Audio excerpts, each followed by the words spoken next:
کہ ایک تاریخ آ رہی تھی، حسین پہلے ہی پہنچ چکے تھے. تو فرانس کے پاس حسین پہلے پہنچ چکے، اس لیے کہ سب سے مشہور بادشاہ کون ہے فرانس کا، جس کا نام آپ فوراً لے سکتے ہیں، نپولین. سب کو نام یاد ہے نا؟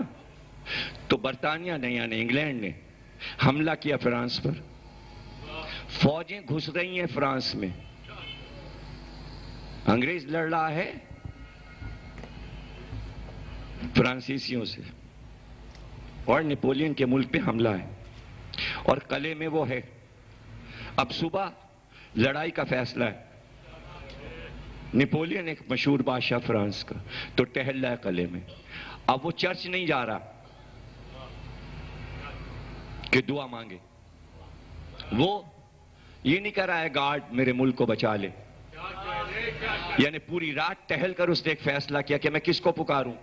میری جو تمہید تھی وہ یہاں پہ ختم ہو رہی، تقریر میری ختم ہو رہی، اس لیے کہ مجھے فوراً چلی جانا ہے. یہ پرچہ دے دیا علی حسن نے کہ مجلس وہاں شروع ہو چکی، اور سوزخانی کے فوراً بعد مجھے ممبر پہ بیٹھ جانا، اور 10-15 منٹ کا راستہ انچولی کا ہوگا. رات بھر ٹہل کر فرانسیسی زبان میں اس نے ایک درخواست امام حسین کو پیش کی.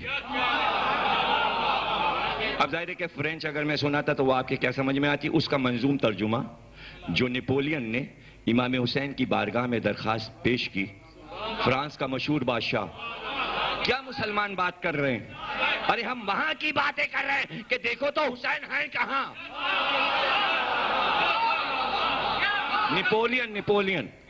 نپولین.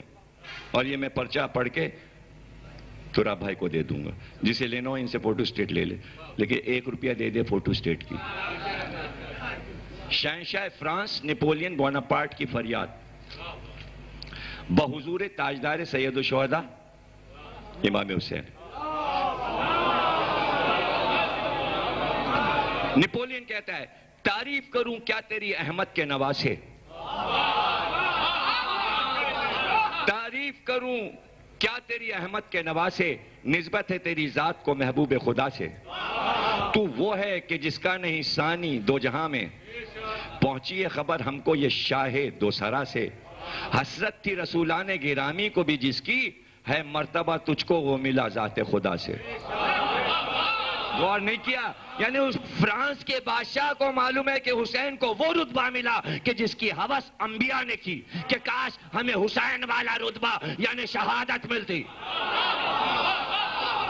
آپ دیکھیے کہ وہ کہاں تک پہنچے ہوئے ہیں معرفت میں. حسرت تھی رسولان گرامی کو بھی جس کی، ہے مرتبہ تجھ کو وہ ملا ذات خدا سے. اے وہ کہ تیرے ہاتھ میں کوثر کے پیالے، اے وہ کہ تیرے دست میں تسنیم کے کاسے،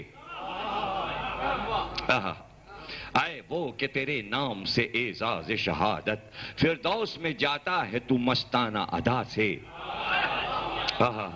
تو محسن اسلام ہے تو مشفق انسان، دین تو نے ہی آزاد کیا قید جفا سے.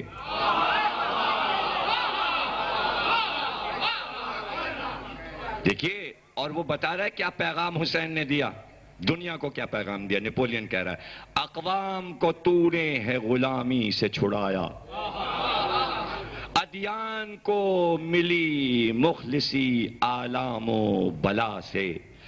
اب کیا کمال کرتا ہے کہ عیسائی ہے نا وہ، تو اس کا بھی تو ایک رہنما ہے، لیکن حسین جب اس کی نظر میں آئے تو کیا کہتا ہے، جو ہو نہ سکا تھا دم عیسیٰ سے شفا یاب، جو ہو نہ سکا تھا دم عیسیٰ سے شفا یاب، پائی ہے شفا اس نے تیری خاک کے شفا سے.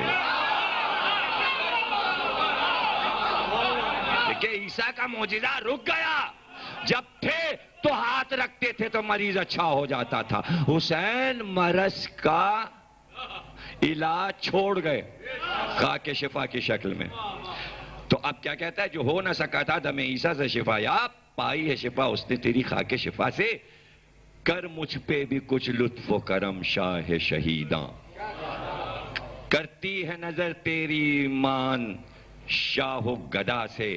میں بندے ناچیز ہوں مولا ہے میرا تو، شاہی ہے ملی مجھ کو فقط تیری ولا سے. ارے مسلمان بادشاہ تو یہ کہتا نہیں کہ یہ تخت و تاج حسین کے صدقے میں ملا ہے، اور فرانس کا بادشاہ یہ کہہ رہا ہے. میرا موضوع ہی یہ ہے کہ آپ موازنہ کر سکیں غیر اقوام میں اور مسلمانوں میں کہ ساری دنیا کے لوگ حسین کو مان کیسے رہے. میرا یہ موضوع شرم دلانے کے لیے ہے.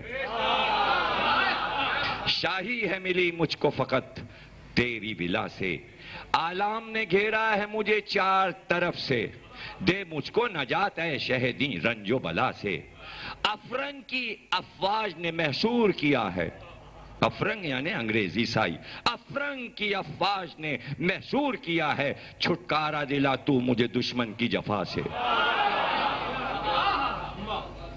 اور آخری شعر ہے، کہتا ہے نیپولین، دکھلا میرے آدھا کو وہی قوت بازو ہے تجھ کو ملی جو کہ علی شیر خدا.